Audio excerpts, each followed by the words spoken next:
ಒಂದೇ ಆನೆ ಆದರೆ ಎರಡು ಜೀವನ. ಒಂದು ನಮ್ಮೆಲ್ಲರಿಗೂ ಗೊತ್ತಿರೋ ಸಾಂಸ್ಕೃತಿಕ ಸಂಕೇತ, ಇನ್ನೊಂದು ಬೆಳ್ಳಿತೆರೆಯ ರಹಸ್ಯ.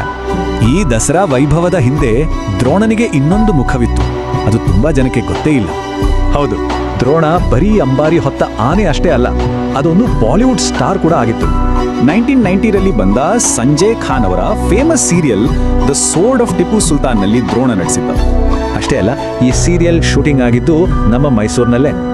ಹಾಗಾದ್ರೆ ಅಷ್ಟೆಲ್ಲ ಆನೆಗಳಿದ್ರೂ ಡೈರೆಕ್ಟರ್ ಯಾಕೆ ದ್ರೋಣನನ್ನೇ ಸೆಲೆಕ್ಟ್ ಮಾಡಿದ್ರು? ಅದಕ್ಕೆ ಎರಡು ಮುಖ್ಯ ಕಾರಣ.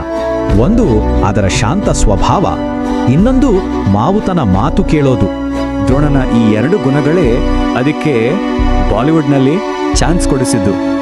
ಅದರ ಆ ಶಾಂತ ಸ್ವಭಾವದಿಂದ ವಾರ್ ಸೀನ್ಗಳ ತರಹದ ಕಷ್ಟದ ದೃಶ್ಯಗಳಿಗೆ ದ್ರೋಣ ಪರ್ಫೆಕ್ಟ್ ಆಗಿತ್ತು. ಆ ಸೀರಿಯಲ್ನ ತುಂಬಾನೇ ಇಂಪಾರ್ಟೆಂಟ್ ವಾರ್ ಸೀಕ್ವೆನ್ಸ್ಗಳಲ್ಲಿ ದ್ರೋಣ ಕಾಣಿಸ್ಕೊಂಡಿತ್ತು. ಸೊ ದ್ರೋಣನದ್ದು ಎರಡು ಪ್ರಪಂಚ.